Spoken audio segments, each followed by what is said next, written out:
ఓం ఓం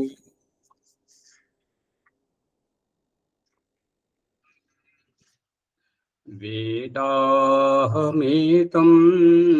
పౌరుషం మహాంతం ఆదిత్యవర్ణం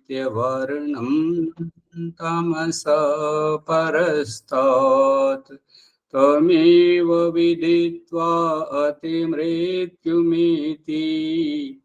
నాన్యః పంథా విద్యతే యనాయ నాన్యః పంథా విద్యతే యనాయ. ఓం శాంతి శాంతి శాంతి. ఈ యొక్క ఉపనిషత్తు జ్ఞాన గంగ అధ్యాత్మ సత్సంగానికి వచ్చినటువంటి వారందరికీ నమస్తే, స్వాగతం, సుస్వాగతం. శ్యామలయ్య గారు, తండ్రి మనల్ని నడవనప్పుడు నడిపిస్తాడు, గురువు మనకు జ్ఞానం నేర్చుకునేటప్పుడు ప్రేరేపించి తోటి ఆ ఓనమాలు దిద్దిస్తాడు. అసమర్థతలో ఆ విధంగా తల్లి గర్భంలో ఉన్నప్పుడు, పిండముగా ఎదిగేటప్పుడు భగవంతుడు పూర్తిగా ఒక తండ్రి సంతానాన్ని చూసుకున్నంత స్వేచ్ఛ స్వాతంత్రంతో భగవంతుడు దగ్గర ఉండి అన్ని రకాలుగా చూసుకుంటాడు. తల్లికి తెలియదు కాబట్టి. అంతేగాని పుట్టిన తర్వాత జీవితాంతం భగవంతుడు నడిపిస్తున్నాడు అనడం అది సరైనటువంటిది కాదు. ఎందుకు కాదు అని అంటే, భగవంతుడే నడిపిస్తే మనం తప్పులేలా చేస్తాం. భగవంతుడు నడిపిస్తే మన చేత తప్పులు జరుగుతున్నాయంటే అది భగవంతుడే చేయిస్తున్నట్టు అవుతుంది. మరి శిక్ష మనం ఎందుకు అనుభవించాలి? గమనిస్తున్నారా కమలయ్య గారు? అందుకని ఇది తండ్రి పెరిగిన తర్వాత పిల్లలు వారి జీవితంలో వారు నడుచుకుంటారు. వారి గుణకర్మ స్వభావాల అనుసారంగా వారు నడుచుకొని కర్మఫలాన్ని అనుభవిస్తుంటారు.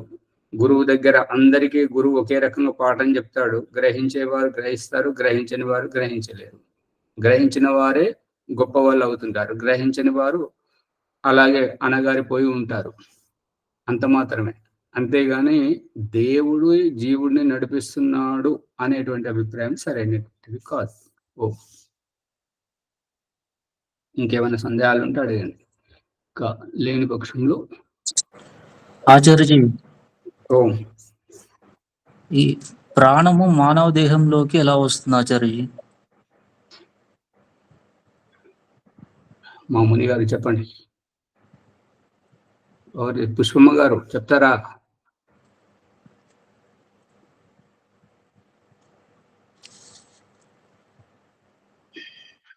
సార్, ప్రాణము ఎలా వస్తుంది అని అంటే, పిండంలో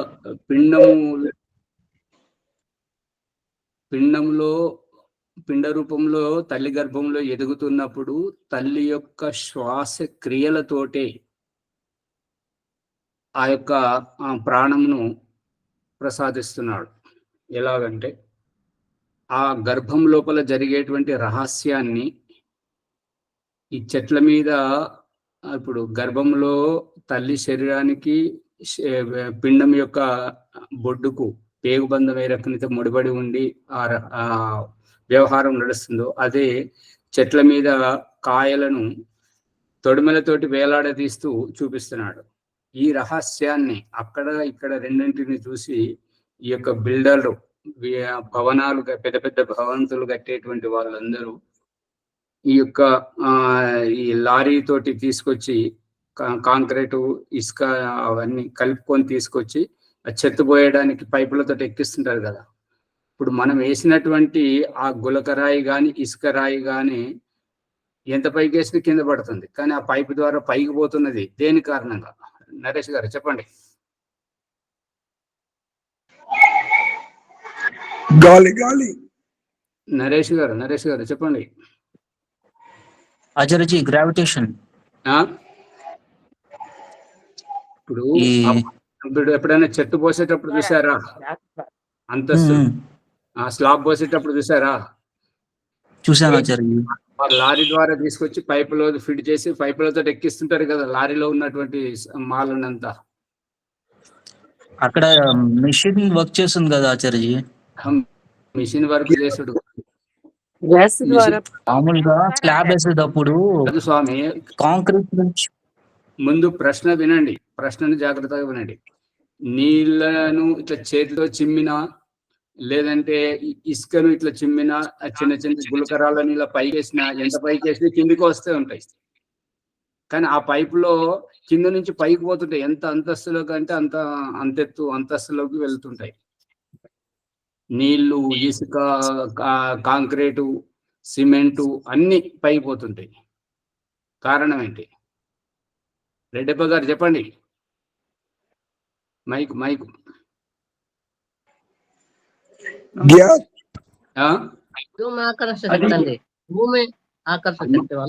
మాట్లాడకండి, ప్రసంగం అది కాదు. రెడ్డప్ప గారు చెప్పండి. అది కాంక్రీట్ భూమి పంప్ అనేసి లేదంటే పంపు ద్వారా పైకి పంపిస్తారు కదా. అదే పంపులో పైకి ఎట్లా పోతుంది శ్యామలయ్య గారు?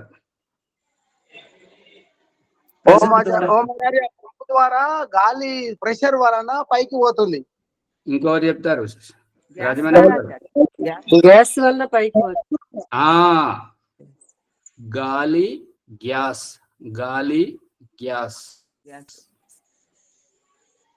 గాలితోటే పైకి పోతుంటే మనం వేసినప్పుడు కూడా గాలి ఉంటది కదా. అదే ఆచార్య ఎయిర్ ప్రెషర్ మెషిన్ అనేది ఎయిర్ ప్రెషర్ ప్రొడ్యూస్ చేసి దాని పైకి పుష్ చేస్తుంది. ఎయిర్ తోటి కాదు, గ్యాస్ ఉంటది. మీరు మళ్ళీ కనుక్కోండి. సరే ఆచార్య.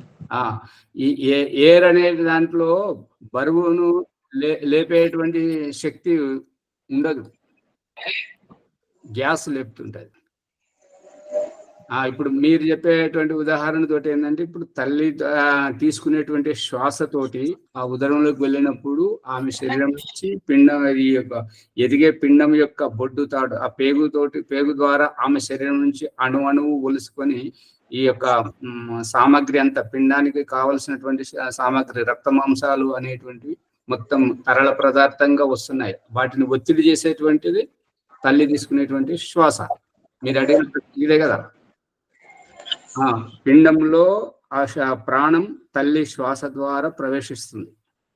ఇక బయటకు వచ్చాక ఆ పేగుబంధాన్ని తెంచివేయడం జరుగుతుంది.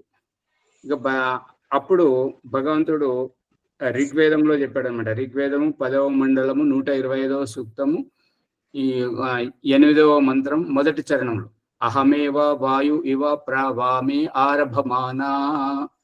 ఇక ఇక్కడ నీ జీవితాన్ని నేను ఆరంభించడానికి ఈ వాయు రూపంలో వస్తున్నాను, నువ్వు పీల్చుకో. నువ్వు పీల్చుకుంటే నువ్వు బ్రతుకుతావు, నీ శరీరం, నీ జీవితం ఆరంభమవుతుంది. లోపలనేమో తల్లి శరీరంతో ముడిపెట్టాడు. ఇప్పుడు బయటకు వచ్చాక నీ శ్వాస నువ్వే తీసుకోవాలి అని చెప్పేసి ముక్కు శుభ్రం చేశాక బయట ఉన్నటువంటి గాలిని పీల్చడం. అక్కడ సందేశం ఏంటంటే, ఈ గాలి ద్వారా నేనే, ఈ గాలి కాదు వచ్చేది నీ శరీరంలోకి, నేనే వస్తున్నాను, స్వయంగా వస్తున్నాను, నువ్వు శ్వాస పీల్చుకో అని శిశువుకు సందేశం ఇస్తున్నాడు. అర్థమవుతుందా నరేష్ గారు? అర్థమవుతుంది ఆచార్య. ఈ రూపకంగా ప్రాణం అనేటువంటిది మన శరీరంలో ప్రవేశించింది. అంటే తల్లి ద్వారానే వస్తుంది. పిండంలో మాత్రం ఇప్పుడు ఆ పిండము మాయలో ఉంటుంది, ఉమ్మ నీరులో ఉంటుంటది కాబట్టి శరీరం అంతా అది ఏంటంటే పాచిపట్టినట్టుగా ఉంటుంటది ఆ నీటి కారణంగా. అది బయటకు వచ్చాక తుడిసి వేసినప్పుడు ఇక కళ్ళు తెరువు, నీ చూపు నువ్వే చూడాలి, చెవులతో నీ వినికిడి నువ్వే వినాలి, నీ నోటితోటి అన్నపానీయాలు నువ్వే సేవించాలి, నీ మాట నువ్వే మాట్లాడాలి, ముక్కుతోటి నీ శ్వాస నువ్వే తీసుకోవాలి. ఇదివరకేమో నీ అమ్మ చేసిన దాంట్లో నువ్వు సంతోషపడ్డావు, కానీ ఇప్పుడు నీది నువ్వే చేసుకోవాలి, నీ జీవితం నీది. శ్యామలయ్య గారి ప్రశ్న కూడా సమాధానం ఇదే. ఇక్కడ ఏంటంటే ఎవరి జీవితం వారి, ఎవరి నిర్ణయాలు వారివి, ఎవరి నడవడి వారిది. అప్పుడే మనం వారిని తప్పు చేసినప్పుడు శిక్షించడానికి, మెప్పు చేసినప్పుడు ప్రశ్నించడానికి యోగ్యమవుతుంది. సోమాచారి ఇప్పుడు స్వయాన్న భగవంతుడే ముక్కు ద్వారా లోపలికి వస్తున్నప్పుడు, శ్వాస ద్వారా వస్తున్నప్పుడు భగవంతుడు వచ్చినట్లే అనిపిస్తుంది కదా నాకు. కాదు స్వామి, ఇప్పుడు మీరేమన్నారంటే దైవం మానుష రూపేనా, మానుష రూపం అంటున్నారు కదా. ఇప్పుడు ఆ వాయువు ఎవరు, ప్రవహించే వాయువు దేవుడే. ఇప్పుడు యజుర్వేదము 32వ అధ్యాయం 1వ మంత్రంలో చెప్తున్నాడు, తదేవాగ్నిస్తదాదిత్యస్తద్వాయు తదు చంద్రమా తదేవ శుక్రం తద్ బ్రహ్మ సహ ఆపః స ప్రజాపతి. ఆ ఈ ప్రవహించే వాయువు ఆ దేవుడే, వెలిగే సూర్యుడు ఆ దేవుడే, వెలిగే చంద్రుడు ఆ దేవుడే. ఈ యొక్క ఈ వెలిగే సూర్యునిలోని ప్రకాశము, ఆ కిరణాలు ఆ పరమేశ్వరుని మహిమనే, ఈ జలము ఆ పరమేశ్వరుని యొక్క మహిమని, అంతా ఆ పరమేశ్వరుని యొక్క స్వరూపమే అని చెప్పి పంచమహాభూతాలను వర్ణించడం జరిగింది. శ్యామలయ్య గారు వింటున్నారా? అందు గురించి ఈ వాయువు రూపంలో వచ్చినంత మాత్రాన చూసారా, మీరే చెప్తున్నారు కదా, దేవుడు వాయువు రూపంలో ప్రాణ రూపంలో వస్తున్నాడు కదా మన శరీరంలోకి. మన శరీరంలో లేడని కాదు. మళ్ళీ ఇంకొకటి ముఖ్యమైన విషయం గుర్తుపెట్టుకోవాల్సింది ఏంటంటే, తల్లి గర్భంలో ఎదిగే పిండములో లేడని కాదు, అక్కడ ఉన్నాడు. కానీ ఇక్కడ స్వయంగా తెలవాలి కదా. ఇప్పుడు మనం తినేటువంటి ఆహారం ముద్ద కలిపి నోట్లో పెట్టుకోబోతుంటే ముక్కు దాన్ని పుష్మని చెప్పేసి దాని యొక్క ఆ పీల్చుకుంటది. వాసనను పీల్చుకోగానే మనకి ఇక్కడ తెలిసిపోతున్నది. ముక్కు ద్వారా పైకి పోతుంది కదా ఈ ప్రీష గ్రంథి, పిట్యూటరీ గ్లాండ్. ఇక్కడ ఆత్మ యొక్క కార్యక్షేత్రం కాబట్టి ఇక్కడికి వెళ్ళి ఈ నోటి దగ్గరికి వెళ్ళి ముక్కు ద్వారా ఇక్కడ పీలుస్తుంటది అన్నట్టు. ఆ అనుభూతి మంచిగా ఉన్నది చెడుగా ఉన్నది అనేటువంటిది ప్రతిదీ నిర్ణయించుకుంటుంటది ఆత్మ. అందుకని మన ముని గారు మైక్ బంద్ చేయండి, మాట్లాడాల్సినప్పుడే ఆన్ చేయండి, డిస్టర్బెన్స్ వస్తుంది. అందుకని ఈ యొక్క గర్భంలో ఎదిగేటువంటి పిండంలోనూ ప్రాణం ఉంటుంటది. ఆ యొక్క పిండం యొక్క అణువణువున దేవుడు ఉంటాడు. పిండంలో ఎదిగేటువంటి శిరస్సు ఉంటుంటది. ఆ శిరస్సు యొక్క బ్రహ్మరంధ్రంలో అక్కడ పరమేశ్వరుని నివాస స్థానం ఉంటది. హృదయంలో భగవంతుని యొక్క కార్యక్షేత్రం. ఇప్పుడు ఈ పిండంలో ఉన్నటువంటి స్వరూపాన్ని మన నిజ వ్యవహారంలో చూస్తుంటే ఏంటంటే, మన ఇల్లు ఒక చోట, ఉద్యోగం వ్యాపారం ఒక చోట, చదువుకునేటువంటిది ఇంకొక చోట, మన ఆస్తులు మరొక చోట ఏ రకంగా అయితే ఉంటుంటాయో ఆ రకంగా అన్నిట్లలో మన వంటగదిలోకి పోతాం, బాత్రూంలోకి పోతుంటాం, పడక గదిలోకి పోతుంటాం, పూజ గదిలోకి పోతుంటాం, అన్నిట్లకు తిరుగుతూ ఉంటుంటాం. మరియు మన ఆస్తి దగ్గరికి పోతుంటాం, మన ఉద్యోగం దగ్గరికి, వ్యాపారం దగ్గరికి అట్లా పోయి వస్తూనే ఉంటుంటాం. అదే రూపకంగా భగవంతుడి యొక్క నివాస స్థానం ఈ యొక్క బ్రహ్మరంధ్రం క్రింది భాగంలో ఉంటుంటారు. దీని కార్యక్షేత్రము ఈ హృదయ స్థానం, ఈ వక్షస్థలం మధ్యలో, ఉదరం పైన వక్షస్థలం క్రింద. ప్రతి ఒక్కరు మెడలో వేలాడ తీసుకునేటువంటి ఈ యొక్క శ్రీమూర్తులు మంగళసూత్రం ఎక్కడైతే వేలాడుతుందో, మెడలో వేసుకున్న నెక్లెస్లు, దండలు ఏవైతే వాటి ముఖ్య భాగం మణి భాగం వేలాడుతుందో, ఈ రెండు పక్కటెముకల మధ్యలో ఇట్లా ఈ పక్కటెముకలు అనేటువంటి ఇలా పక్కలకు పోయినప్పుడు ఈ మధ్యల భాగంలో ఉదరం పైన ఒక బరిచిలాగా ఉంటుంటది. మహాభారత యుద్ధంలో చూసినట్టయితే భీష్మ పితామహుడు ఆ మణి ధారణ చేసేది అక్కడే అనమాట. ఎక్కడ కొట్టినా చావకపోతుంటే, అసలు యుద్ధంలో ఓడిపోకపోతే ఆ రహస్యాన్ని అంతా తెలుసుకున్న తర్వాత శిఖండిని ఎదురుగా తీసుకెళ్లి, భీష్మునికి ఎదురుగా తీసుకెళ్లి, ఏ అర్జున్ ఎక్కడ కొడుతున్నావు బాణం, చక్కగా హృదయ గ్రంథి మీద కొట్టు అని చెప్పేసి శ్రీకృష్ణుడు చెప్పగానే అక్కడ కొట్టగానే అప్పుడు నిరాశ్రయుడైపోతుంటాడు భీష్మ పితామహుడు. ఈ హృదయ స్థానం అంటే రెండు పక్కటెముకల మధ్య స్థానం, అక్కడ వేలాడుతుంటాయి. అది పరమాత్మని యొక్క కార్యక్షేత్రం మన శరీరంలో. ఇప్పుడు ఇది ఎటువంటిది అని అంటే, మన ఇంట్లో అనేక గదులు వేరువేరుగా ఉంటుంటాయి. హాల్లోకి వచ్చి అందరూ కూర్చుంటారు. అక్కడ ఈ యొక్క వచ్చిపోయేటప్పుడు నాన్న కనబడుతుంటాడు, పిల్లలు తండ్రికి కనబడుతుంటారు, తండ్రి పిల్లలకు కనబడుతుంటాడు. కానీ అవసరం ఉన్నప్పుడే పలకరించుకుంటారా, కనబడ్డప్పుడు సారి పలకరించుకుంటారా? అవసరం ఉన్నప్పుడు. అందు గురించి ఇక్కడ ధ్యానం చేసినప్పుడు, సాక్షాత్కారం చేసినప్పుడు మాత్రమే ఆత్మ ఈ యొక్క హృదయ స్థానంలో ధ్యానం చేస్తూ, ధారణ చేస్తూ పరమాత్మ సాక్షాత్కారం చేసుకుంటాడు. కాబట్టి ఈ ప్రాణము అనేటువంటిది పిండం లోపల తల్లి ద్వారా బయటకు వచ్చినప్పుడు ఈ యొక్క వాయువు ద్వారా మన శరీరంలోకి వస్తున్నది. ఇది మీ ప్రశ్నకు సమాధానం. ముని గారు ఏదో చెప్పబోతున్నారు, చాలాసేపటి నుంచి ఆగిపోయారు, చెప్పండి.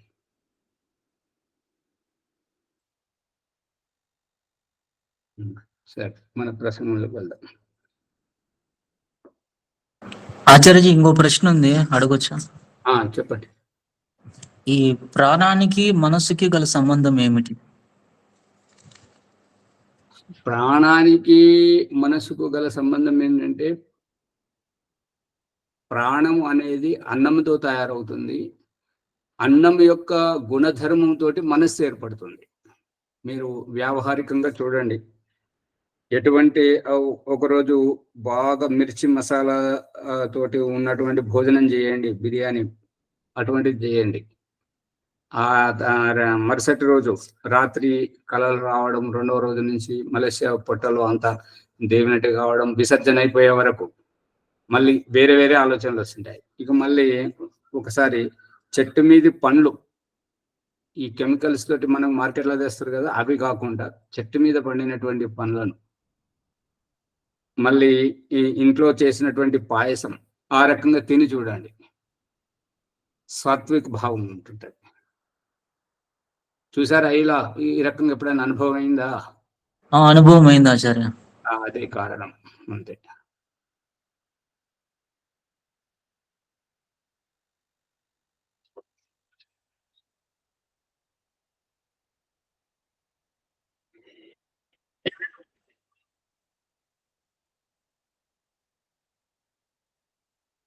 రెడ్డప్ప గారు చూడండి, మీరు చూస్తానన్నారు కదా, ఇది సంస్కృత లిపిలో ఉన్నది.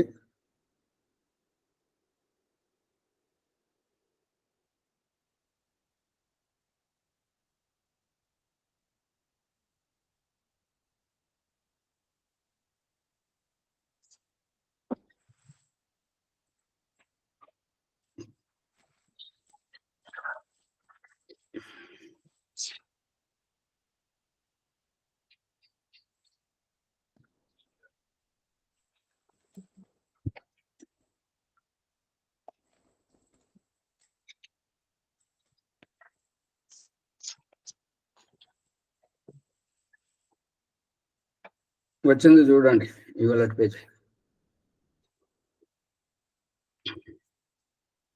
ఇక్కడ ఇది ఏంటంటే, బృహదారణ్యకోపనిషత్తు ప్రథమ బ్రాహ్మణం, ప్రథమాధ్యాయము, పంచమ బ్రాహ్మణము. ఇక్కడ 11వ ప్రసంగాన్ని చూడండి. 11 అయిపోయింది, 12. అథ ఏతస్య మనసోః ద్యోః శరీరం జ్యోతిః.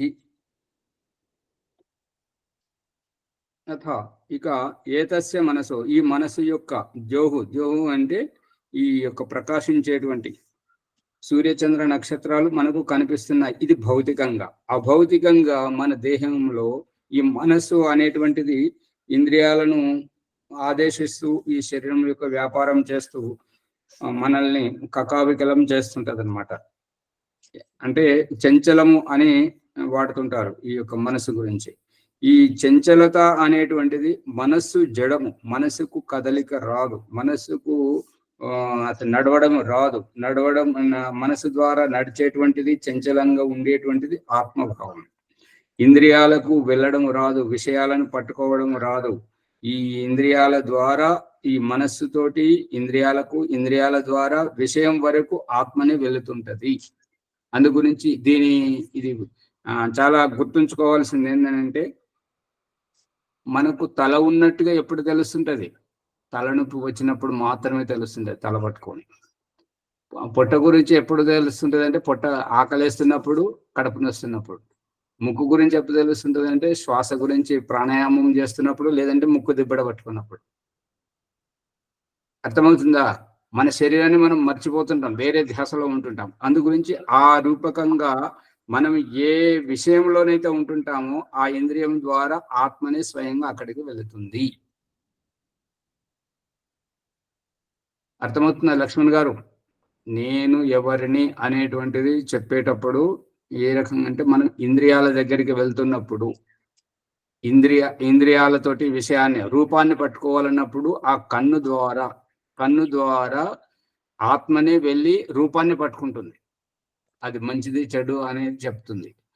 ఆత్మనే ఈ యొక్క వాసన ద్వారా, ఈ యొక్క ముక్కు ద్వారా, ఘ్రాణేంద్రియం కాబట్టి పువ్వులో కానీ మురుగులో కానీ మురుగులోని మురుగు వాసన, పువ్వులోని మకరందాన్ని పరిమళాన్ని చూసేటువంటిది ఆత్మనే. వాసన చూసేది ఎవరు అంటే ముక్కు చూస్తుంది. ముక్కు చూస్తుంటే వాళ్ళు అక్కడ శవం మీద తీసుకుపోయేటప్పుడు సెంటు తల్లుతుంటారు కదా, చూస్తుందా? తెలుస్తుందా సెంటు వాసన? శవానికి తెలియదు, ముక్కుకు తెలియదు. కానీ ఈ ముక్కు ద్వారా చూసేది నేను ఆత్మను. ముక్కు ద్వారా వాసన తెలుస్తుంది అప్పుడు. నేను చూసేది నేను ఆత్మను. ఆత్మ నోట్లో పెట్టినటువంటి ఇప్పుడు ఆ జీవగంజి పేరు మీద ఆ కాష్టం మీద పెట్టిన తర్వాత పాలు పోస్తుంటారు. తాగుతుందా ఆ పాలు? తాగదు. ఆ జీవించి ఉన్నప్పుడు తాగేది వంటిది నేను.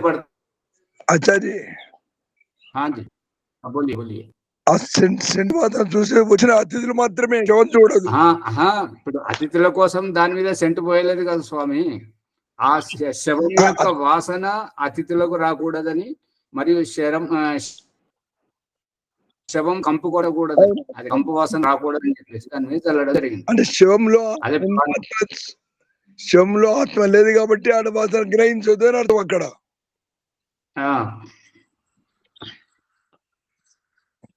అందు గురించి వాసన చూసేది వినేటువంటిది, ఈ చెవుల ద్వారా వినేటువంటిది నేనే, కాళ్ళ ద్వారా నడిచేటువంటిది, చేతుల ద్వారా పనిచేసేటువంటిది అన్ని మీరు అన్ని చెప్పేస్తున్నారు. కాలక్షేపం చేయకూడదు కాబట్టి సూక్ష్మం. ఈ మనస్సు అనేటువంటిది జైన మతము మరియు ఈ యొక్క బౌద్ధ మతంలో మనస్సు, మరియు శంకరాచార్యుడు వచ్చినప్పుడు అక్కడ బ్రహ్మనిత్యం జగన్మిత్య సర్వం కల్విదం బ్రహ్మ అని చెప్పేసి ఈ యొక్క వీళ్ళను ఖండన చేసి, జైనులను బౌద్ధులను ఖండన చేసి ఈ యొక్క సమాజానికి చెప్తున్నటువంటిది ఈ మనస్సు గురించే. ఇప్పుడు విపස්සన ధ్యానం అని చెప్తున్నారు. అక్కడ వెళ్ళిన తర్వాత పరమాత్మ నుంచి మొదలుకొని చివరికి 10వ రోజు వచ్చేసరికి అంతా మనసే, మనసుకు మించి ఏమీ లేదు అని చెప్పడం.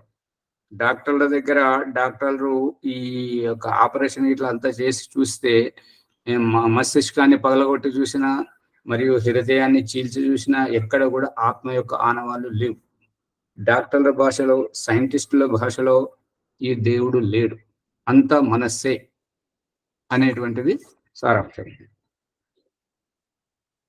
అందు గురించి ఈ మనస్సును వాళ్ళు ఎట్లా పట్టుకున్నారు? మరి ఇది అభౌతికం కదా అని అంటే ఇదంతా చేయిస్తున్నటువంటిది క్షణంలో ఎక్కడికో పోయి ఏదో విషయాన్ని తీసుకొస్తుంటది, ఇంకేదో పదార్థాన్ని తీసుకొస్తుంటది, ఇంకేదో రుచిని తీసుకొస్తుంటది, ఇంకేదో సంబంధాన్ని తీసుకొస్తుంటది. అవన్నీ అనుభవింపజేసేటువంటిది. ఆ పరిగెత్తేటువంటి ఆ వేగం అనేటువంటిది మన ప్రారంధం మీద ఆధారపడి ఉంటుంటది. ఆ ప్రారంధము ప్రభావంతో ఆత్మయే మనసు ద్వారా వెళ్ళి అంత తొందరగా చంచలంగా వ్యవహరిస్తున్నటువంటిది ఆత్మనే.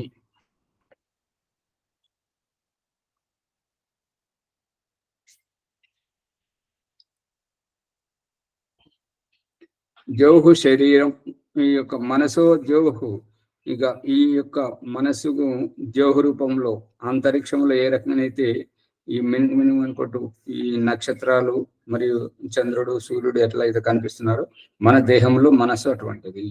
జ్యోతి రూపం. ఈ జ్యోతి అని అంటే నేత్రముల ద్వారా చూసేటువంటిది రూపం, జ్యోతి స్వరూపం. ఆ కళ్ళలో తేజస్సు, ఈ యొక్క అగ్ని స్వరూపం.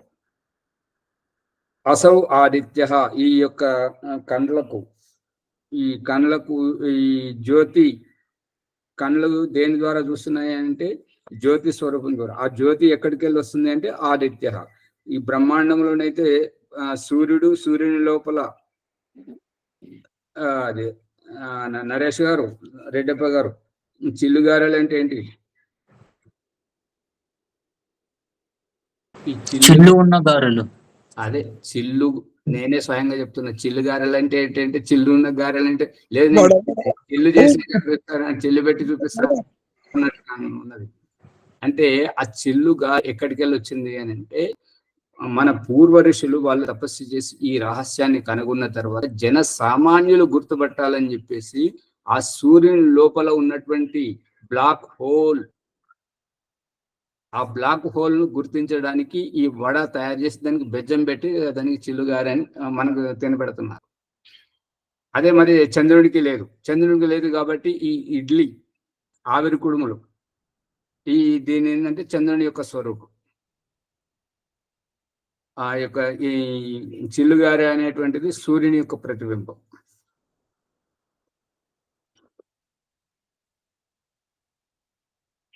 మనం ఎన్నో సార్లు తిన్నాం చిల్లుగారెలు, వడలు, కానీ మనకు ఎవరు చెప్పలేదు, మనకు తెలియదు. కానీ దాని రహస్యం ఇది ఎక్కడికి వెళ్ళి వచ్చింది అనేటువంటి రహస్యం. ఆదిత్య తద్ యావదేవ మనః, ఇక ఎంతవరకైతే ఈ మనసు ఉంటుంటుందో, తావతి ద్యోహు, అంతవరకు ఈ యొక్క ద్యోహు అంటే స్థానం, ఖాళీ స్థానం, మనకు ఎంతెంత అయితే సంబంధం ఉంటుంటుందో. మనసు ఏం చూపిస్తుంటది కళలలో? చెప్పండి. మనసు కళలలో పడ్డటువంటివి, మనం ఎక్కడో చదివినటువంటివి, ఎక్కడో విన్నటువంటివి, ఏ సంబంధం లేనటువంటివి కూడా చూపిస్తాయి. ఈ యొక్క సాధనలో, అధ్యాత్మ సాధనలో ఏంటంటే పతంజలి మహర్షి చెప్తుంటాడు ఏంటంటే, ఈ దేహంను విడిచిపెట్టు, ఈ దేహంను విడిచిపెట్టి ఈ దేహంలోకి ఎక్కడికి వెళ్ళి వచ్చావు, ఇది వెనకది తిరిగి చూడడం. మళ్ళీ ఈ దేహం వదిలిపెట్టిన తర్వాత నువ్వు ఎక్కడికి వెళ్తున్నావు అనేటువంటి రహస్యం. ఈ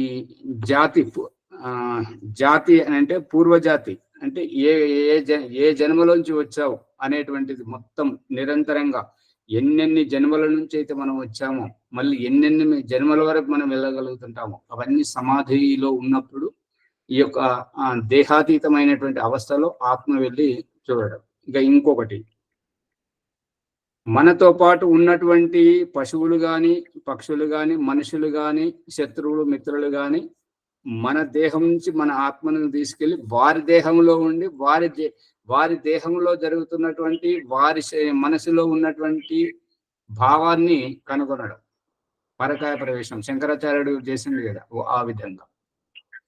అంటే ఇది ఏ రకంగా అంటే, మనం చుట్టాలింటికి వెళ్ళినప్పుడు, ఉద్యోగానికి, వ్యాపారానికి వెళ్ళినప్పుడు మనకు ఇంటితో సంబంధం ఉంటుందా, ఉండదా? ఉంటుంది ఆచార్య. అదే రూపకంగా ఈ దేహం నుంచి వెళ్ళినటువంటి చైతన్యం, ఆత్మ వెళ్ళిపోగానే ఈ దేహం జీవించే ఉంటుంటది లోపల. బయటకు కాళ్ళు చేతులు కదలవు, కళ్ళు కొట్టుకోవు, కానీ లోపల జీవం ఉంటుంటారు. ఆ రహస్యాన్ని చెప్పడమే ఈ యొక్క పరకాయ ప్రవేశంలో. ఈ యొక్క అంతఃకరణంతో ఆత్మ వెళ్ళిపోయి ఆ శరీరంలో జరుగుతున్నటువంటి ఆ సంబంధాన్ని, ఆ వ్యవహారాన్ని చూసి రావడం. ఇది ఈ పరకాయ ప్రవేశం ప్రసంగం ఎందుకు వచ్చింది అని అంటే, కొంతమంది ఎవరు సహకరించని వారు, జ్ఞానులేమో వాళ్ళకు అంతా తెలుసు కాబట్టి నైపుణ్యంగా ముందుకు వస్తుంటారు, నెగ్గుకొస్తుంటారు. కానీ కొంతమంది ఎవరి సహకారం లేదు, వాళ్ళకి తెలిసినటువంటిది అజ్ఞానయుక్తంగా ధ్యానం చేస్తుంటారు, మూఢంగా చేస్తుంటుంటారు. చేస్తున్నప్పుడు ఆరోగ్యం చెడిపోతుంటుంటది. ఎందుకంటే పతంజలి మహర్షి ఏం చెప్తున్నాడు అంటే, నువ్వు ఈ స్థూల అన్నపానీయాల మీద ఆధారపడి ఉన్నట్టయితే ఈ యొక్క స్థూల శరీరం మలమూత్రాలను తయారు చేస్తుంటది. ఆ మలమూత్ర విసర్జన గురించి ఎంతో మహత్వపూర్ణమైనటువంటి సమాధి నుంచి నువ్వు లేచి రావాల్సి వస్తుంటది. లేచి ఆ మలమూత్ర విసర్జన చేసి శుద్ధి అయి మళ్ళీ వచ్చి సమాధిలో కూర్చోవాలి అంటే ఇంకా అంత తొందరగా కుదరదు, చాలా సమయం నష్టమవుతుంటది. కాబట్టి ఈ యొక్క కంటకు ఉపేక్ష పిపాస నివృత్తి, ఆకలి దప్పికలను జయించేటువంటిది. ఇప్పుడు పతంజలి మహర్షి ఇక్కడ చెప్తున్నటువంటిది ఏంటంటే, మనం మింగేటువంటి మింగుడు కదలిక, మాట్లాడుతున్నప్పుడు గొంతులో జరిగేటువంటి తరంగాలు, వైబ్రేషన్స్, వాటిని అనుభూతి ఎవరైతే పొందగలుగుతుంటారో వారికి ఈ అన్నం మింగుతున్నప్పుడు, నీళ్లు మింగుతున్నప్పుడు, ఈ మింగేటువంటిది, ఈ మాట్లాడుతున్నప్పుడు ఈ తరంగాలు ఎవరికైతే అనుభూతికి వస్తుంటాయో వారికి ఆకలి దప్పికలు వేయవు, తృప్తి ఉంటుంటది, శరీరంలో బలహీనత రాదు. అదే ఇక్కడ ఉన్నటువంటి రహస్యం, పతంజలి మహర్షి చెప్పేటువంటిది. అందు గురించి ఆకలి దప్పికలను జయించాలి. ఆకలి దప్పికలను జయించినప్పుడు ఈ శరీరం సూక్ష్మం అయిపోతుంటది. కాబట్టి గాలిలో ఎగరడానికైనా, లేదంటే కనపడకుండా పోవడానికైనా, అంతర్ధానం అవడానికైనా, రాళ్లలోంచి పోవడానికైనా, నీటిపైన నడవడానికైనా ఇది సులభం అవుతుంటదని చెప్పేసి యోగ దర్శనంలో చెప్పాడు పతంజలి మహర్షి. దయానంద సరస్వతి ఉదయం సాయంత్రం మనందరికీ ఆ సిద్ధుల గురించి చెప్తున్నాడు. సద్య సిద్ధిర్ భవేన్న, ధర్మ అర్థ కామ మోక్షముల, ఈ యొక్క మోక్షానికి వెళ్ళేయడానికి కావలసినటువంటి సిద్ధులు ఏవైతే ఉన్నాయో మాకు సత్వరంగా ప్రాప్తించునుగాక. పుష్పమ్మ గారు పనిలో ఉండదు, వినాలి రహస్యాలు వస్తున్నప్పుడు. అదే అందు గురించి ఈ ఒక్కొక్క పదం మనము ఆ మంత్రాలను వల్లవేయడం సంధి కాదు. దాని అంతరార్థంలో ఉన్నటువంటి ఒక్కొక్క శబ్దం వెనుక అనేక తాత్పర్యాలు ఉన్నాయి.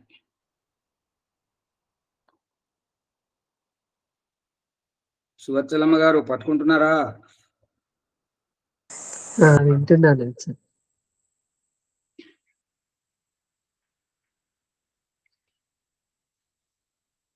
ఈ రూపకంగా ఇవన్నీ ఒక్కొక్కటి ఒక్కొక్క దానితో ముడిపడి ఉండి మన శరీరం నుంచి జరుగుతున్నాయి. ఈ పరకాయ ప్రవేశానికి అంతఃకరణంతో పాటు ఈ చైతన్య ఆత్మ. బాలరాజు గారు ఆలస్యంగా వచ్చారు, విలువైన సమాచారం అంతా ముందు పోయింది.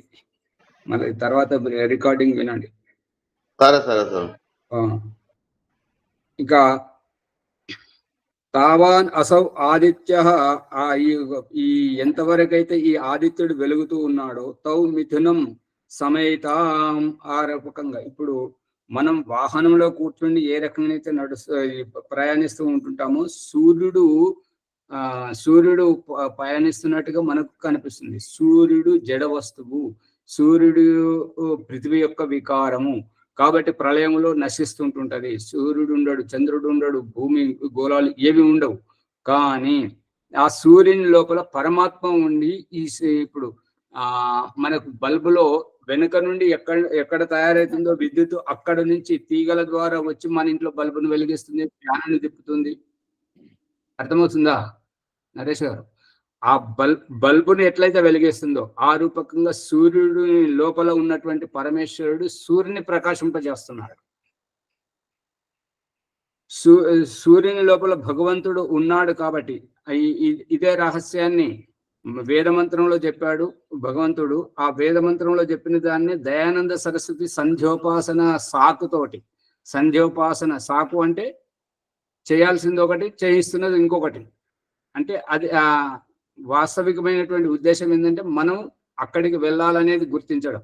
ఉద్వయం తమసస్వరిస్వ, ఉద్వయం మనం లేవాలి. ఈ యొక్క దేహస్థితి నుంచి, ఈ జన్మస్థితి నుంచి, ఈ యొక్క అజ్ఞాన స్థితి నుంచి లేచి తమసస్వరిస్వ, ఈ తమస్సు అనేటువంటి చీకటి అనేటువంటి అజ్ఞానం అనేటువంటి ఈ అవస్థ నుంచి మనం పైకి లేవాలి. లేచి దేవం దేవత్రా ఉద్వయం తమసస్వరిస్వ పశ్యంత ఉత్తరం, ఈ అజ్ఞానం నుంచి, ఈ అవిద్య నుంచి, ఈ జన్మాంతరంతో వస్తున్నటువంటి ఈ ప్రారంధంతో ఉన్నటువంటి ఈ యొక్క చీకటిమయ స్థితి నుంచి మనం పైకి లేవాలి, పైకి చూడాలి. అందుగురించే మనుష్య దేహాన్ని చక్కగా పెట్టాడు.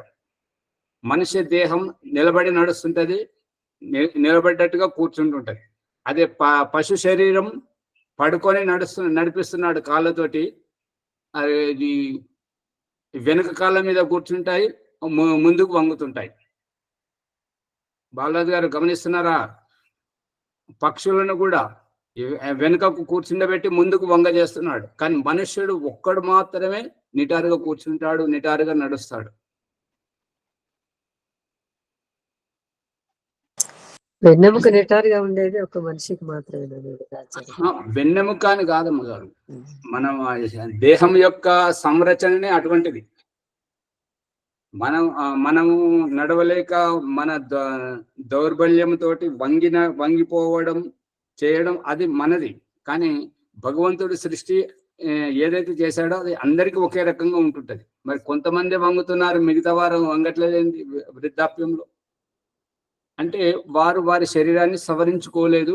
సవరించుకున్న వారు చక్కగా ఉన్నారు. వారికి దూరం నుండి చూస్తే యువకుల్లాగానే కనిపిస్తుంటారు వంగనటువంటి వారు. నడవలేక బలహీనంగా వంగేటువంటి వారు ఏంటంటే వారు ఎంత చిన్న వయసు ఉన్నా కూడా ముసలోళ్ళ లాగానే కనిపిస్తుంటారు. ఆదిత్యస్తౌ మిథునం సమేతం, ఈ రకంగా రెండింటి యొక్క కలయికతోటి ఇదంతా చూపించడం. సమేతం తతః ప్రాణం అజాయత, ఈ మిథునంతోటే ప్రాణం అనేటువంటిది పుట్టుకొచ్చింది అని చెప్తున్నాడు. నరేష్ గారి ప్రశ్నకు సమాధానం ఇక్కడ కూడా ప్రమాణపూర్వకంగా వస్తున్నది. ఏంటంటే తల్లి పరిపూర్ణమైనటువంటి తల్లి, ఇప్పుడిప్పుడే వచ్చినటువంటి జీవాత్మ అతిథి ఆ యొక్క పిండము ఎదిగించుకోవాలంటే తల్లి శరీరంతో ముడిపెట్టి ఈ యొక్క మిథునం వారిద్దరి యొక్క కలయికతోటి ఈ ఇద్దరు ఎవరున్నారు ఇక్కడ, మూడవది తయారవుతుంది. ఇద్దరు ఉన్నారు, మూడవది తయారవుతుంది. ఒకరింట్లోకి ఒకతను వచ్చాడు. వచ్చినందుకు అతనికి ఆ ఇంటి వారు సహకరిస్తుంటే అతను మూడవ రూపాన్ని తయారు చేస్తున్నాడు. పిండంగా వచ్చి శిశువుగా, పిండంగా రావడం ఏమిటి? అదే శుక్రాణువుగా వచ్చి ఫలదీకరణం చెంది శుక్రాణువుగా వచ్చి అమ్మ నుంచి ఉద్దర తీసుకుని, ఉద్దర అనాలి. ఈ ఉద్దర తత్వమే మాతృరేణం. ఆమె శరీరం నుంచి అణువు పొలుసుకొని తన పిండ రూపాన్ని తయారు చేసుకోవడం. పట్టుకుంటున్నారా రెడ్డబ్బాయి గారు? చూస్తే ఊరుకునేది లేదు. ఇది విలువైన సమయం, విలువైనటువంటి సమాచారం గ్రహించాలి. మళ్ళీ వినండి వీడియోను, ప్రశ్నలు తీసుకురండి. ప్రశ్నలు ఎంత లోతుగా తీసుకొస్తే మీకు అంత విషయం లోతుగా అర్థమైపోతుంది. ప్రాణో అజాయత సా ఇంద్ర, ఆ ఈ యొక్క ప్రాణాన్ని పీల్చుకునేటువంటి వాడు ఇంద్రుడు. సా ఏషో అసపత్న, ఇతడు అసపత్న అంటే ఈ యొక్క ఇంట్లో ఉండేటువంటి నాన్న, హెచ్చరించేటువంటి నాన్న, బ్రహ్మాండంలో ఉండేటువంటి పరమేశ్వరుడు, శిక్షించేటువంటి తప్పు చేసినప్పుడు శిక్షించేటువంటి పరమేశ్వరుడు. వీరు శత్రువులు కారు. ఇప్పుడు ఏంటంటే విజ్ఞానం ద్వారా మనం మానవత్వ అనుభవంతో తెలుసుకుంటున్నది ఏంటంటే నిజం నిక్కచ్చిగా సూటిగా ఉంటుంది. అది అందరికీ నచ్చదు. ఎవరికి నచ్చదు? ఎవరైతే తప్పుడు భావజాలంతో అలవాటు పడిపోతుంటారో వారికి నచ్చదు. అంతేనా? అర్థమవుతుందా విషయం? ఎవరైతే వాళ్ళు చేయాల్సింది చేసి తప్పించుకోవడానికి చాలా ప్రయత్నాలు చేస్తుంటారు కదా, వారు ఈ ముక్కుసూటితనాన్ని ఒప్పుకోరు. ముక్కుసూటితనం వారికి నచ్చదు. ఇప్పుడు తప్పు చేస్తారు ఆచార్య. అమ్మ ముక్కుసూటిగా మాట్లాడే వాళ్ళనే తప్పు చేస్తారు. అదే వీళ్ళని చెప్పే వాళ్ళని తప్పు పట్టిస్తుంటారు అనమాట. ముక్కు ఎక్కడ ఉన్నది అనేది ఇది వాళ్ళు చెప్పుకొచ్చేది ఇట్లా తల వెనుక నుంచి చెయ్యి తీసుకొచ్చి ఇది మళ్ళీ అక్కడికే చూపిస్తారు. అదే రహస్యం. తిప్పి తిప్పి తిప్పి అంటే ఒక అబద్ధం ఆడడానికి దాన్ని సవరించుకోవడానికి ఇంకో 100 అబద్ధాలు ఆడాల్సి వస్తుంటారు. అది వాళ్ళ పరిస్థితి. అందు గురించి ఈ తల్లి, తండ్రి, గురువు వీళ్ళను అబద్ధాలు ఆడకుండా సూటిగా చెప్పాలి అని చెప్పేసి తండ్రికి నీ వారసుడు, నీ యొక్క ఉత్తరాధికారి అని చెప్పేసి తండ్రికి, గురువుకు నీ దగ్గర ఉన్నటువంటి విద్యకు యోగ్యుడైనటువంటి శిష్యుని తయారు చేయి. ఇతడే నీ ప్రతిభను బయటకు వెళ్ళి ప్రచారం చేస్తాడు.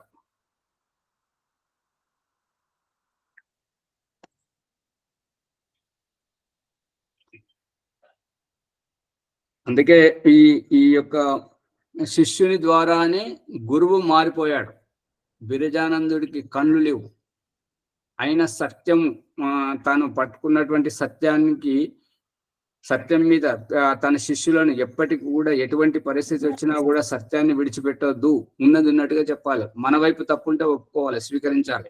తప్పు లేనప్పుడు మాత్రం ఆ తప్పుడు సందేశాన్ని చెప్తున్నటువంటి వారిని ఎదిరించి దాన్ని సవరించాలని చెప్తుంటాడు అనమాట. ఆ రకంగా అజాద్యుక్తి అనేటువంటి ఒక పదము దగ్గర తర్కము జరిగితే ఒకరు షష్ఠీ తత్పురుష సమాసం అని, ఇంకొకరు సప్తమి తత్పురుష సమాసం అని చెప్తూ ఈ విరజానందుని తప్పు పట్టిస్తే, ఆ విరజానందుడు ఇక ఆనాటి నుంచి ఈ సిద్ధాంత కౌముది, ఈ యొక్క ఆధునిక వ్యాకరణం, ఇదంతా మనుషులను భ్రష్టు పట్టించేటువంటిది. వేద సిద్ధాంతమే గొప్పది, పాణిని వ్యాకరణం అష్టాధ్యాయే చాలా గొప్పది అని చెప్పేసి ఈ యొక్క వైదికంగా మారిపోయాడు. ఆ యొక్క విరజానందుని యొక్క కారణంగానే దయానందుడు తయారయ్యాడు. ఆ దయానందుని కారణంగానే ఇప్పుడు మనం అంతా ఇక్కడ కూర్చుండి ఈ యొక్క విషయాలు చెప్పుకుంటున్నాం వైదికంగా.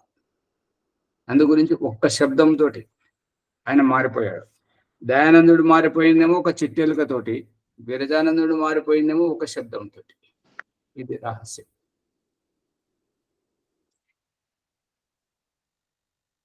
అందు గురించి తల్లి, తండ్రి, గురువు వీళ్ళు మంచివారని ఎలా తెలుస్తుంటది అని అంటే, నీతులు చెప్పకుండా మనల్ని మనోరంజనం చేయించని వారు సూటిగా చెప్తుంటారు కాబట్టి, సూటిగా ఉన్నదున్నట్టుగా మొహం మీద చెప్పేస్తుంటారు కాబట్టి వారు మంచివారు, అనుభవంతో చెప్తుంటారు. ఇక నీతులు చెప్పి టీవీలో రిమోట్ ఇచ్చి ఎలక పిల్లల కథలను చూడమని చెప్పేసి ఆ పిల్లలకు మనోరంజనం చేయించేవారు, ఆ పిల్లల పట్ల ఆ అభిశాపాలు ఆ తల్లిదండ్రులు ఏ జన్మలో చేసుకున్న కర్మను వాళ్ళు లభించారు కాబట్టి ఈ పిల్లలు ఈ రకంగా చెడిపోతున్నారు. ఓం ఆచారి, ఓం. వాళ్ళు మా పిల్లలకు విజ్ఞానం ఇస్తున్నాం అనుకుంటున్నారు కదా, మరి అది అట్లా ఇస్తున్నాం అనుకోవట్లేదు, వాళ్ళ గోతులు వాళ్ళు తవ్వుకుంటున్నారు. పిల్లలు చెడగొట్టేటువంటి వాళ్ళు వాళ్ళ గోతులు వాళ్ళు తవ్వుకుంటున్నారు. ప్రపంచం అంతా మా పిల్లలకి చేతిలో ఇస్తున్నాము, వాళ్ళు వైజ్ఞానికులు అవుతున్నారు అంటున్నారు కదా, అది ఎట్లా? అందుకే కదా ఇప్పుడు ఈ లవ్ జిహాద్ పేరు మీద వేరే వాళ్ళ చెప్పుడు మాటలతోటి అమ్మాయిలను నువ్వు ఇది తీసుకోవద్దు, అది తీసుకోవద్దు, నువ్వు ఇక్కడ పోవద్దు, అక్కడికి పోవద్దు, ఇది కొనొద్దు, అది కొనొద్దు అని చెప్పి సామాను అనిచి విడిచిపెట్టేసరికి వాళ్ళు అక్కడ ఒకేసారి పావురాలకు నూకలు వెళ్ళినట్టుగా నీకేది కావాలంటే అది ఇప్పిస్తున్నావు అని చెప్పేసి ఇప్పించేసరికి ఆ మనసు అక్కడ పడేసుకొని వారి వలలో పడి జీవితాలను నాశనం చేసుకుంటున్నారు, కనబడతలేదు. అందుకే ఒకానొక సందర్భంలో వాళ్ళు చెప్పారనమాట, తుమ్ లోగోంకు లడికీకు పాలన नहीं आता అని సూటిగా చెప్తున్నారు. మీకు అమ్మాయిలను పెంచడం రాదు మీ హిందువులకు అని చెప్పేసి మనల్ని తిట్టకుండా తిడుతున్నారు వాళ్ళు. నువ్వు ఇది చేయొద్దు, అది చేయొద్దు, ఇట్లా పోవద్దు, అట్లా పోవద్దు అని చెప్పేసి వాళ్ళని అనిచి పెడుతున్నారు. మేము వాటికి ఈ వల వేస్తున్నాం అని చెప్పేసి. అందుకని పిల్లలను పూర్ణ స్వేచ్ఛ స్వాతంత్రంతో ఈ మొన్నటి ప్రసంగంలో ఓంప్రకాష్ చెప్పింది కూడా అంతే. అమ్మాయి తండ్రి దగ్గర పెరగాలి, అబ్బాయి తల్లి దగ్గర పెరగాలి. వారు జీవితంలో ఎవరికి ఆశపడరు, వారికి ఏ లోటు ఉండదు. మళ్ళీ ఒకరికొకరు భార్యాభర్తలు ఒకరికొకరు అర్థం చేసుకుంటారు, అక్కడ గొడవలు రావు. అది గుర్తుపెట్టుకోండి. ఓమాచారి, ఇంకొక ప్రశ్న. అమ్మాయి తండ్రి దగ్గర, అబ్బాయి తల్లి దగ్గర, సరే బాగానే ఉంది. కేవలం అబ్బాయిలు ఉంటే ఎక్కడ పెరగాల? కేవలం అబ్బాయిలు ఉంటే అంటే ఇప్పుడు తల్లి దగ్గర పెరగాలి వాళ్ళు. కేవలం అమ్మాయిలు ఉన్నా తండ్రి సంరక్షణలోనే పెరగాలి, కేవలం అబ్బాయిలు ఉంటే తల్లి సంరక్షణలోనే పెరగాలి. అది సారాంశం. అమ్మాయిలు విడివిడిగా ఉండడం అనేది. మీరు 3 రోజుల నుంచి గొంతుతో ఇబ్బంది పడుతున్నారు. ఒక ఈ ఇటుకను కానీ దయానంద అయితే ఇటుకను బాగా వేడి చేసి నీళ్ళల్లో వేసుకొని వడగట్టుకొని తాగేవాడు, వెంటనే గొంతు బాగా అయ్యేది. అందు గురించి అది చేయండి. అతి మధురం వాడుతున్నా సరే, అతి మధురం కాదు, ఇది తొందరగా పనిచేస్తుంది. ఎట్లా మళ్ళీ చెప్పండి. ఇటుకను ఇటుకని బాగా వేడి చేసి నీళ్ళలో వేయండి. ఆ ఇటుక చల్లారిన తర్వాత తీసేయండి. తీసేసి ఆ నీళ్ళని వడగట్టుకొని తాగండి. అలాగా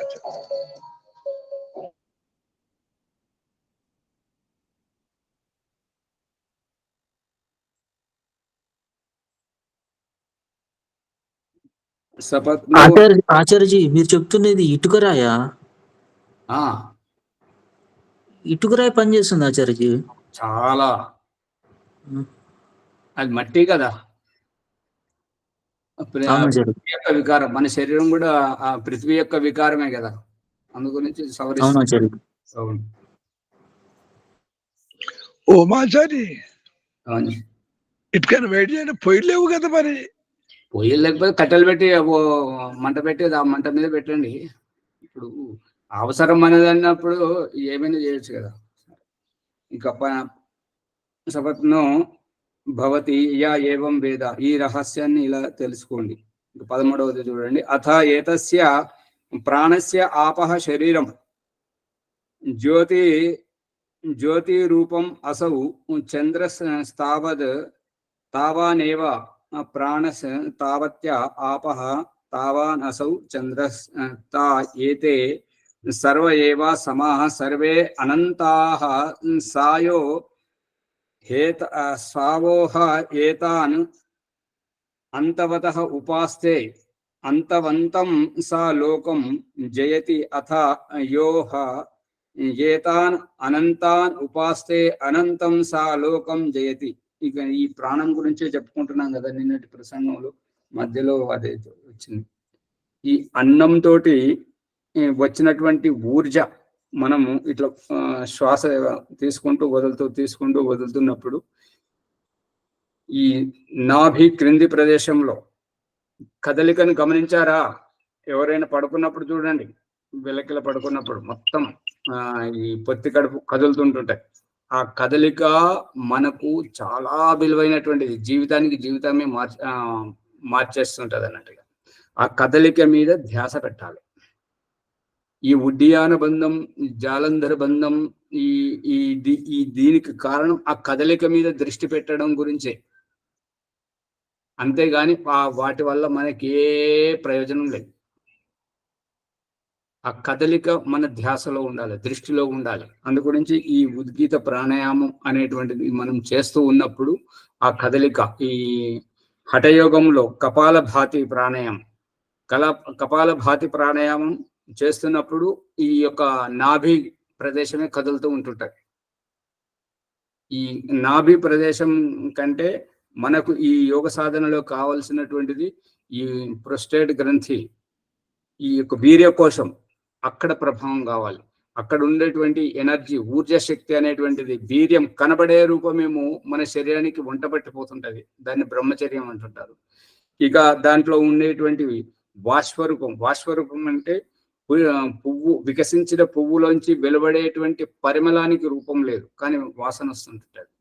జెండు బామ్ సీస తీయగానే దానికి ఏమీ కనబడదు. అది సీసలో ఉండే జెండు బామ్ కనబడుతుంది, కానీ మూత తీయగానే వాసన వస్తుంటది. ఆ వాసన ఎట్లా వస్తున్నది పైకి అనేది మనకు కనబడదు, కానీ వస్తుంటది. అదే రూపకంగా ఈ వీర్య రూపం ఏదైతే ఉందో అది వంట పట్టిపోతుంటది. దాంట్లో ఉండేటువంటి ఆ శక్తి అనేటువంటిది ఈ యొక్క ఇడా పింగళ, ఈ నాడుల ద్వారా పైకి వస్తుంటుంటది అనమాట. ఈ నాసికాగ్రహం అని అంటే ఈ ముక్కు కొస అని ఇది చూపిస్తుంటారు, ఇది కాదు. నాసికాగ్రహం అంటే ముక్కు ముందు. ఇప్పుడు హిరణ్య గర్భ సమవర్తత అగ్రే అన్న శబ్దానికి నాసికాగ్రే సమవర్తత అగ్రే, హిరణ్య గర్భుడు అనేటువంటి పరమేశ్వరుడు సృష్టికి ముందు, అంటే ఈ సృష్టి అయ్యే కంటే ముందు ఏమీ లేదని చెప్పేసి నాసదీయ సూక్తం చెప్తుంది. నా సతాసి నా అసతాసి, సత్తు కూడా లేదు, అసత్తు కూడా లేదు. అటువంటి స్థితిలో దేవుడు ఉన్నాడు. అక్కడి నుంచి అతడు సృష్టిని ప్రారంభించాడని. అదే రకంగా ఈ నాసికాగ్రం, ఈ ముక్కు ముంగట అనేటువంటిది అనమాట అగ్రం. ఈ ముక్కు ముంగట ఏముంటది అంటే శ్వాస ఆడుతుంటది. శ్వాస ఆడుతున్నప్పుడు సూర్యనాడి నుంచి వచ్చేటువంటిది, చంద్రనాడి నుంచి వచ్చేటువంటిది. సూర్యనాడి కుడి ముక్కు నుంచి వస్తుంటుంటది, చంద్రనాడి ఎడమ ముక్కు నుంచి వస్తుంటది. ఎడమ ముక్కు నుండి వచ్చేటువంటిది సమశీతోష్ణంగా ఉంటుంటది. కుడి ముక్కు నుంచి వచ్చేటువంటిది కొంచెం ఎక్కువగా ఉష్ణోగ్రత కలిగి ఉంటుంటది. ఈ యొక్క చల్లగా వేడిగా ఉండేటువంటి శ్వాస యొక్క స్పర్శను గమనించాలి. ఇది నాసికాగ్రంలో ముంగట ఉన్నటువంటి రహస్యం. ఆ రకంగా ఏది ఎక్కువ ఆడుతుంది, ఇడానాడి సూర్యనాయుడు కుడి ముక్కు ఎక్కువ ఆడుతుందా, ఎడమ ముక్కు ఎక్కువ ఆడుతుందా? ఈ యొక్క కుడి ముక్కు అంటే సూర్యునితో ప్రభావితమై ఉంటుంటది, ఈ ఎడమ ముక్కు చంద్రునితో ప్రభావితం అయిపోతుంటారు. నేను మీకు ఎదురుగా కూర్చున్నాను కాబట్టి నేను ఎడమకు చూపిస్తే మీకు కుడికి కనబడుతుంటది, కుడికి చూపిస్తే ఎడమకు కనబడుతున్నాయి. అందు గురించి ఎవరి ముక్కును వారు చూడండి. అర్థమవుతుంది కదా? ఈ రకంగా ఈ యొక్క ఈడా పింగళ నాడుల నుంచి కింది నుంచి పైకి వస్తుంటుంటది. ఈ ఆత్మ అనేటువంటిది కింది నుంచి పైకి అంచెలంచెలుగా పైకి వస్తూ ఈ నోటి గొంతు ఈ వెనుక భాగం నుంచి, ముక్కు వెనుక భాగం నుంచి, ఈ బ్రికుటి ఈ ప్రదేశం నుంచి ఈ బ్రహ్మరంధ్రం దగ్గరికి వస్తుంటది అన్నట్టు. ఓం భూ, ఓం భువ, ఓం స్వహ, ఓం మహ, ఓం జనః, ఓం తపః, ఓం సత్యం. ఈ సత్యం వరకు చూపించండి. కానీ ఆ తర్వాత కూడా ఇంకొకటి ఉన్నది. ఓం ఖం బ్రహ్మ. ఈ శరీరంలో ఉండేటువంటివి 7 చక్రాలు. శరీరంలో ఉండేటువంటి 7 చక్రాలు. 8వ చక్రం ఖం బ్రహ్మ. అంతటా వ్యాపించి ఉన్నటువంటి పరమేశ్వరుడు. పుష్పం గారు పట్టుకుంటున్నారా రహస్యాన్ని? అందు గురించి ఈ ప్రాణశక్తి చాలా ఉంది. ఈ ప్రాణశక్తి, ఈ యొక్క ప్రాణం శ్వాస, మనం ఈ యొక్క ప్రాణాయామం చేస్తున్నప్పుడు మనం నోరు తెరిచి ఓ అని చెప్తున్నప్పుడు నోటి ద్వారా వచ్చేటువంటిది ఈ ఊపిరితిత్తుల్లోని వాయువు వస్తుంటుంటాయి. కానీ నోరు మూతబడిన తర్వాత ముక్కు నుండి వచ్చేటువంటిది ఈ పొత్తి కడుపు, నాభి క్రింది ప్రదేశంలో నిల్వ ఉండేటువంటిది అది వస్తుంటది. అది ఎప్పుడైతే ఖాళీ అవుతుంటదో, దాంట్లో ఎప్పుడైతే స్వచ్ఛమైనటువంటిది తాజా వాయువుని నింపుతుంటామో అప్పుడు వారికి కలలు రావు, వారికి స్వప్న దోషం ఉండదు. వారికి ఈ యొక్క కదలిక మీద, పొత్తి కడుపు దగ్గర జరిగేటువంటి ఆ కదలిక మీద ఎవరైతే ధ్యాస పెడుతుంటారో వారికి ఈర్ష, ద్వేషం, అసూయ, ఆతృత, తొందరపాటు, వణుకుడు ఇవన్నీ పోతాయి, కలత చెందడం లాంటివి. అందు గురించి ఈ ప్రాణ విద్య రహస్యం చాలా ఉంది. ఇది చదువుకుంటూ పోయేటువంటిది మాత్రం కాదు ఈ ప్రాణ విద్య. దీనిని ఎదురెదురుగా కూర్చుండి వ్యావహారికంగా చేస్తే చాలా ఉపయోగకరంగా ఉంటుంటది, చాలా మార్పు వస్తుంటుంటది. బ్రహ్మాచార్య, ఇప్పుడు నాసికాగ్రం అంటే ఇక్కడ బొట్టు పెట్టుకునే జాగా స్వామి? అదేమో ఆజ్ఞాచక్రం స్వామి. ఆజ్ఞాచక్రం బ్రికుటి అంటారు దాన్ని. నాసికాగ్రం అంటే మరి ఇక్కడ కాదు, ఇక్కడ. నాసిక ఎక్కడ వరకు ఉంటది చెప్పండి? నాసిక ఇక్కడ వరకు. నాసిక అక్కడ ఉంటదా? ముక్కు కొన భాగం. ముక్కు ఇక్కడ అక్కడి నుంచి మొదలయ్యి ఇక్కడి వరకు ఉంటుంది కదా. అవును సార్. మరి దాని ముంగట నాసిక అగ్రం. ఇప్పుడు ఇది నాసికాగ్రం అర్థం కావాలంటే హిరణ్య గర్భ దగ్గరికి వెళ్ళండి. హిరణ్య గర్భ సమవర్తత అగ్రే. నాసికాగ్రం ఇక్కడ కదా స్వామి? నాసికాగ్రం ఇక్కడ కదా? కాదు, అదే రహస్యాన్ని, అదే ఇప్పుడు ఆ భ్రాంతిని పోగొట్టడానికే ఈ మంత్ర ప్రమాణం చూపిస్తున్నాను కదా. పట్టుబడిందా లేదా పుష్పమ్మ గారు? హిరణ్య గర్భ సమవర్తత అగ్రే. అగ్రే అన్న శబ్దాన్ని విప్పండి. ఆ అగ్రే అన్నదానికి అర్థం ఏమని చెప్తున్నాడంటే నాసదీయ సూక్తంలో నా సత్ ఆసిద్ నా అసద్ ఆసిద్. సత్తు కూడా లేదు, అసత్తు కూడా లేదు. అటువంటి స్థితిలో భగవంతుడు మొట్టమొదట ఇప్పుడు ఒక కుటుంబాన్ని విప్పితే ఏమున్నది అని అంటే భార్య, పిల్లలు, ఆ ఇంటి యజమాని. ఆ మొట్టమొదట ఎవరున్నారు అంటే ఆ ఇంటి యజమాని ఉన్నాడు. అతను ఎక్కడున్నాడు అంటే యుక్త వయసులో, యువావస్థలో ఉన్నాడు, యుక్త వయసు పెళ్లిడు వయసులో ఉన్నాడు. అందు గురించి తన ఇల్లు వదిలిపెట్టి అమ్మాయి దగ్గరికి వెళ్తున్నాడు, ఒంటరిగా బయలుదేరి. అక్కడ అమ్మాయిని వివాహం చేసుకొని గర్భధానం చేసుకొని ఇంటికి వచ్చి ఈ సంతానాన్ని కంటున్నాడు. ఈ ఇంటిల్లిపాది ఇంటి నిండా ఉన్నటువంటి వీరందరికీ ఆదర్శం అతడు ఒకడే. అతడు ముందున్నాడు. ఈ భార్య, ఈ పిల్లలు, వీళ్ళు తర్వాత వచ్చారు. ఇది సందేశం. అక్కడ హిరణ్య గర్భ సమవర్తతాగ్రే. ఈ హిరణ్య గర్భుడు అనేటువంటి వాడు పరమేశ్వరుడు మొట్టమొదట ఉన్నాడు. ఆ తర్వాతే ఈ సత్తు అసత్తు తయారైపోయి ఆ తర్వాత ప్రకృతి సంయోగంతో ఈ 84 లక్షల జీవరాశులు వచ్చారనేది అక్కడ సందేశం. ఇక్కడ అదే రూపకంగా ఈ ముక్కు అగ్రం, అగ్రం అంటే ముక్కు ముందట అనేటువంటిది అభిప్రాయం. ముక్కు ముంగట ఈ శ్వాస మీద ధ్యాస, శ్వాస మీద ధ్యాస అంటే ఓం ప్రకాష్ విపసనలోకి వెళ్ళినప్పుడు వాళ్ళు చెప్తున్నది ఏంటంటే ఈ ముక్కు దగ్గర శ్వాస వస్తుందా లేదా స్పర్శను కనుక్కో అంటారు. గట్టిగా పీల్చుకోండి, కనపడిందా శ్వాస, స్పర్శ తెలుస్తుందా లేదా? తెలుస్తుంది ఆచార్య. ఇలా అంతా ఎవరు మాట్లాడారేంది? మీకు ముక్కులు లేవా, శ్వాస ఆడతలేదా, ఆగిపోయిందా? తెలుసు సార్. మరి ఆ రకంగా ఆ స్పర్శను పసిగట్టమని చెప్తుంటారు. ఆ స్పర్శను పసిగడితే ఏం కాదు, ఇక్కడ ఉన్నటువంటిది చంద్రనాడితో నుండి ఆడుతుందా, సూర్యనాడితో ఆడుతుందా, కుడి ముక్కు నుంచి నడుస్తుందా, ఎడమ ముక్కు నుంచి నడుస్తుందా, ఏ శ్వాస చల్లగా ఉంది, ఏ శ్వాస వేడిగా ఉంది, ఇది పసిగట్టాలి. ఇది శ్వాస ధ్యాస.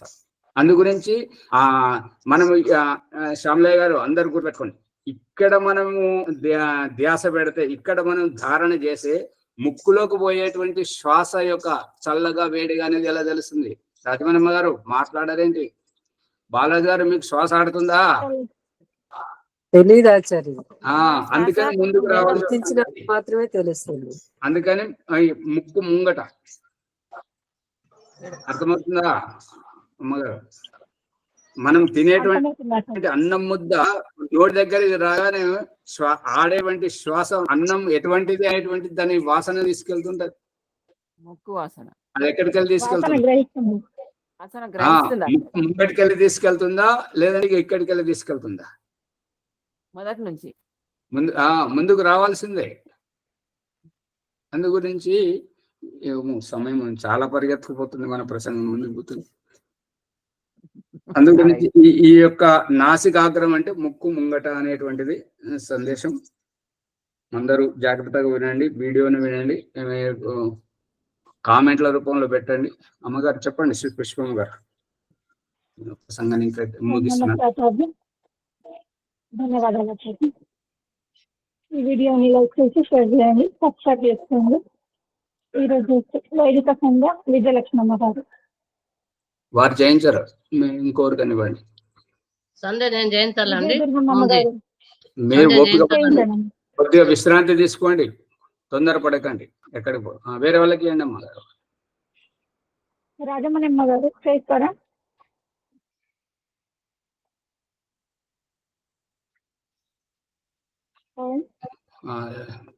గారు నాకు ఈ పళ్ళు చేయబట్టి స్పష్టంగా వస్తలేదు మాట. సరే సరే, మీరే చేయించండి పుష్పమ్మ గారు, తొందరగా అయిపోతుంది.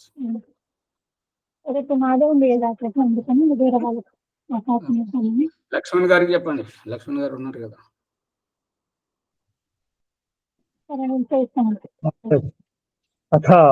వైదిక సింధోపాసన.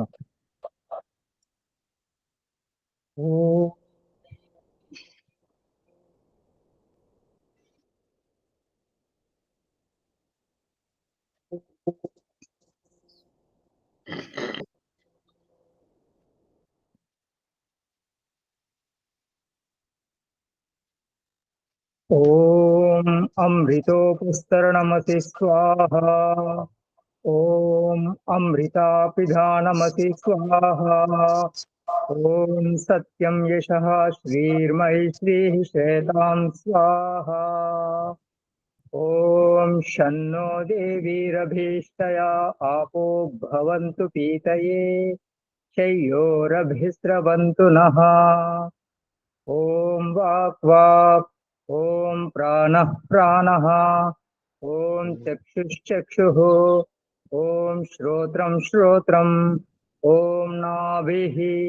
ఓం హృదయం. ఓం కంఠః. ఓం శిరః.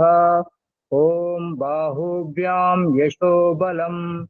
ఓం కరతల కరపృష్ఠే. ఓం భూః పునాతు శిరసి. ఓం భువః పునాతు నేత్రయోః. ఓం స్వః పునాతు కంఠే. ఓం మహః పునాతు హృదయే. ఓం జనః పునాతు నాభ్యాం. ఓం తపః పునాతు పాదయోః. ॐ सत्यं पुनातु पुनः शिरसि ॐ खं ब्रह्म पुनातु सर्वत्र ॐ भूः ॐ भुवः ॐ स्वः ॐ महः ॐ जनः ॐ तपः ॐ सत्यम् ॐ ऋतं च सत्यं च अभिद्धात् तपसोऽध्यजायत ततो रात्र्यजायत ततः समुद्रो अर्णवः समुद्राद्धर्णवादधी संवत्सरो अजायत अहोरात्राणि विदधद्विश्वस्य मिषतो वशी सूर्या चन्द्रमसौ दाता यथा पूर्वम् अकल्पयत् दिवं च पृथिवीं चान्तरिक्षमथो स्वः ॐ शन्नो देवीरभीष्टया आपो भवन्तु पीतये शय्योरभिस्रवन्तु नः ॐ प्राचीदिगग्निरधिपतिरसितो रक्षितादित्य इषवः तेभ्यो नमोऽधिपतिभ्यो नमो रक्षितृभ्यो नम इषुभ्यो नम येभ्योऽस्तु ओस्मान् द्वेष्यं वयं द्विष्मस्तम्भोजं भेदद्मः दक्षिणादिगिन्द्रोऽधिपतिः स्थिरस्थिरादिरक्षिता पितर इषवः तेभ्यो नमोऽधिपतिभ्यो नमो रक्षितृभ्यो नम इषुभ्यो नम ओस्मान् द्वेष्यं वयं द्विष्मस्तम्भोजं भेदद्मः प्रतीचीदिवरुणोऽधिपतिः त्रिदापु रक्षितान्नमिषवः तेभ्यो नमोऽधिपतिभ्यो नमो रक्षितृभ्यो नम इषुभ्यो नम एभ्योऽस्मान् द्वेष्यं वयं द्विष्मस्तम्भोजं भेदद्मः मोदिपतिः स्वजो रक्षिता शनिरिषवः तेभ्यो नमोऽधिपतिभ्यो नमो रक्षितृभ्यो नम इषुभ्यो नम एभ्योऽस्मान् द्वेष्यं वयं द्विष्मस्तम्भोजं भेदद्मः वादिग्विष्णुरधिपतिः कल्माषग्रीवो रक्षिता विरुध इषवः तेभ्यो नमोऽधिपतिभ्यो नमो रक्षितृभ्यो नम इषुभ्यो नम एभ्योऽस्मान् द्वेष्यं वयं द्विष्मस्तम्भोजं भेदद्मः वादिगृहस्पतिरधिपतिः शिक्षो रक्षिता वर्षमिषवः तेभ्यो नमोऽधिपतिभ्यो नमो रक्षितृभ्यो नम इषुभ्यो नम एभ्योऽस्मान् द्वेष्यं वयं द्विष्मस्तम्भोजं भेदद्मः जातवेदसे सुनवामा सोममरातीयदहाति वेदः तनः पर्षदति दुर्गाणि विश्वा नावेव सिन्धुं दुरितात्यग्निः देवानां मुदगादनीकं चक्षुर्मित्रस्य वरुणस्याग्नेः आप्राद्या वा पृथिवी अन्तरिक्षं सूर्य आत्मा जगतस्तस्तुषश्च नृत्यं जातवेदसं देवं वहन्ति केतवः दिशे विश्वाय सूर्यं द्वयं तमसस्वरिस्वः पश्यन्त उत्तरम् एवं देवत्रा सूर्यमगन्मज्योतिरुत्तमम् तच्चक्षुर्देवहितं पुरस्तात् शुक्रमुच्छरत् पश्येम शरदः शतं जीवेम शरदः शतं शृणुयाम शरदः शतं प्रब्रवाम शरदः शतम् अधीनाः स्याम शरदः शतं भूयश्च शरदः शतात् शन्नो देवीरभीष्टया आपो भवन्तु पीतये शयोरभिस्रवन्तु नः भूर्भुवस्वः तत्सवितुर्वरेण्यं भर्गो देवस्य धीमहि धियो यो नः ప్రచోదయాత్. పరమేశ్వర, ఈ అనంత కృప వలన మేమునర్చిన ఈ జప ఉపాసనాది కర్మముల ద్వారా చతుర్విధ పురుషార్థములైనటువంటి ధర్మార్థ కామ మోక్షములు అతి శీఘ్రంగా ఈ జన్మలోనే పొందినట్టు మమ్ములను అనుగ్రహింపుము ప్రభు. నమః శంభవాయ చ మయోద్భవాయ చ నమః శంకరాయ చ మయస్కరాయ చ నమః శివాయ చ శివతరాయ చ. షన్నో దేవీరభీష్టయా ఆపో భవంతు పీతయే శయ్యోరభిస్రవంతు నః. శాంతి శాంతి. యౌః శాంతి అంతరిక్షం శాంతి పృథివీ శాంతి ఆపః శాంతి ఓషధయః శాంతిర్వనస్పతే శాంతిర్విశ్వే దేవాః శాంతిర్బ్రహ్మ శాంతిః సర్వం శాంతిః. శాంతిరేవా శాంతిః సామా శాంతిరేధి. శాంతిః శాంతిః శాంతి.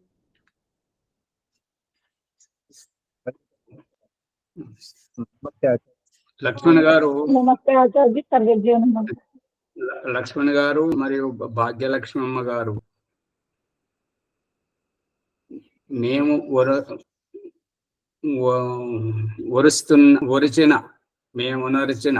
ఉనర్చిన కాదు, అడిగా క్రియ అయిపోయిన తర్వాత అడుక్కోవలసినటువంటి పని ఉండదు.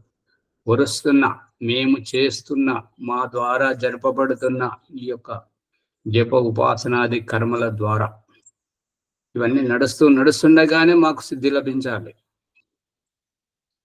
ఉనరించిన క్రియ అయిపోయిన తర్వాత ఇంకా నిద్రపోతున్నావా, మేల్కో, మేము చేసిన కర్మకు మాకు ఫలితం ఇవ్వు అని అడిగినట్టు అవుతుంది. లక్ష్మణ్ గారు దాన్ని సవరించుకోండి. ఏమనాలండి మరి? ఉనరుస్తున్నా, చేస్తున్నటువంటి ఆచరిస్తున్నా అని చెప్పారు. ఫలితాన్ని మనం పొందాలి అనేటువంటి అభిప్రాయం. నమస్తే ఆచార్య. సమయం. నమస్తే ఆచార్యజీ. సర్వేభ్యో నమో నమః. నమస్తే ఆచార్య. సర్వేభ్యో నమః.